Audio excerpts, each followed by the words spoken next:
যারা অস্ট্রেলিয়াতে স্টুডেন্ট হিসেবে যেতে চান তাদের জন্য 7টি বড় সমস্যা, কিন্তু অনেকেই এই বিষয়টা শেয়ার করে না। অস্ট্রেলিয়া সুযোগ আর স্বপ্নের দেশ, কিন্তু নতুন স্টুডেন্ট হিসেবে প্রথম 3 থেকে 6 মান্থ এটার জন্য একটা যুদ্ধ। আজকের পোস্টে আমি আপনাদের দেখাবো রিয়েল লাইফের 7টি কঠিন সমস্যা যা আমি নিজে ফেস করেছি, যা নতুনরা ফেস ইতিমধ্যে করতেছে, আর সেগুলোর বাস্তব সমাধান আমি আপনাদের দেখিয়ে দেব। প্রবলেম নম্বর 1, বাসা পাওয়া সবচেয়ে বড় যুদ্ধ। সিডনি, মেলবোর্নের মতো শহরগুলোতে বাসা পাওয়া যেন একটা কঠিন ব্যাপার, তেমনি খরচও স্কাই রকেটিং। অনেকে কল করলে শোনা যাবে রুম অলরেডি টেকেন। এখন তাহলে সমাধান কি? প্রথমে 1-2 সপ্তাহের জন্য এয়ারনাপ বুক করে আসুন, তারপর স্থিরভাবে বাসা খুঁজুন। গামট্রি বা flatmate.com বিশেষ করে বেঙ্গলি কমিউনিটি গ্রুপগুলোতে দ্রুত সমাধান মেলে। সবচেয়ে ভালো হয় যদি এডিলেড বা পার্থের মতো রিজনাল শহরগুলো বেছে নেন, তাহলে বেস্ট হয়।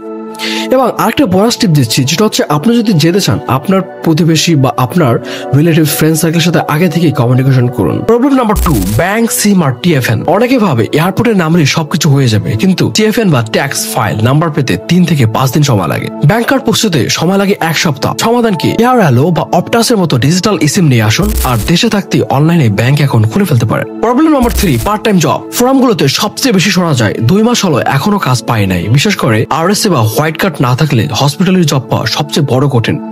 সমাধান RSA, food handling, first aid, white card, এই 4টা সার্টিফিকেট নিয়ে রাখুন। আর আঞ্চলিক এলাকায় যদি যেতে পারেন, সেখানে কম্পিটিশন খুবই কম, ইজিলি জব পেয়ে যাবেন। প্রবলেম নাম্বার 4, ওভারওয়ার্ক এবং ভিসা ঝুঁকি। কাজ পেয়ে অনেকে ওভারটাইম করে, যার ফলে অ্যাসাইনমেন্ট বা ক্লাসের অ্যাটেন্ডেন্স ঘাটতি হয়। এটা সরাসরি ভিসার জন্য বিপদ থেকে আনে। সমাধান এভরি উইকে 20 থেকে 24 ঘন্টা কাজ করুন এবং 8 থেকে 10 ঘন্টা পড়াশোনা করতে পারেন এবং এই ব্যালেন্সটা বজায় রাখতে পারেন। Problem number 5, rent scam. Facebook market প্লেসে ভুয়া লিস্টিং এর অভাব নেই। বন্ড পাঠান, চাবি পাঠিয়ে দেব, এই স্ক্যামে পা দেবেন না। সমাধান ইন্সপেকশন ছাড়া কখনো ঘর নেবেন না আর অ্যাডভান্স টাকা দেওয়া থেকে বিরত থাকুন। প্রবলেম নাম্বার 6, যাতায়াত খরচ। মেলবোর্ন বা সিডনিতে প্রতিদিনের ট্রান্সপোর্ট খরচ আপনার মাসিক বাজেট নষ্ট করে দিতে পারে। সমাধান চেষ্টা করুন ইউনিভার্সিটির কাছাকাছি থাকতে, অথবা আঞ্চলিক শহর বেছে নিতে পারেন যেখানে ভাড়া এবং যাতায়াত দুটি চিপ। প্রবলেম নাম্বার 7, মানসিক চাপ বা সবচেয়ে অদৃশ্য সমস্যা।